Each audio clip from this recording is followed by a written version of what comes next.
ការបិទស្កុតនៅរថសាអូតូហ្វៀមគឺទី1គឺធានាមិនឲ្យធ្លាក់ចាយទី2គឺធានាស្កុតឡើងលឿងឡើងក្រហមគឺមិនមានទេបងប្អូនអរគ្នាដោយសារតែប្រហែលថ្ងៃនេះឡានថ្មីមករថសាអូតូហ្វៀមច្រើនអញ្ចឹងជាទូទៅកន្លងមកយើងទទួលបានឡានបកបិទហ្នឹងគឺច្រើនជាងឡានថ្មីបាទបងប្អូនដឹងទេថាឡានបបិទយើងប្រមាណធ្វើជាឡានថ្មីហើយយូរជាឡានថ្មីទៀតឡានបបិទយើងនៅពលនីបំពន់យើងនៅម៉ាតយើងនៅម៉ាស៊ីនយើងនៅស្បែកពូកអញ្ចឹងគាត់ថាការងារទាំងអស់ហ្នឹងធ្វើវាមួយថ្ងៃពេញហើយបាទតែមួយរយៈចុងក្រោយនេះគឺយើងទទួលបានឡានថ្មីច្រើនអញ្ចឹងបងប្អូនដែលឡានថ្មីដូចជាឡានអញ្ចឹងមួយថ្ងៃអត់ដល់មួយថ្ងៃបងប្អូនចូលមក8ចុះចូលមក8ម៉ោង5ហ្នឹងស៊ីផុយហើយការបិទស្កុតនៅរថសាអូតូហ្វៀមគឺទី1គឺធានាមិនឲ្យធ្លាក់កាយទី2គឺធានាស្កុត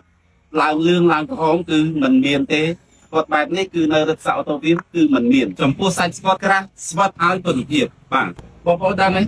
ឡានថ្មីក៏ដោយពេលដែលយើងពោលាបំពន់វាធ្វើឲ្យទឹកថ្នាំរបស់យើងកាន់តែថ្មីកាន់តែស្អាតបិទស្កុតទៅកាន់តែភ្លឺខ្លាំង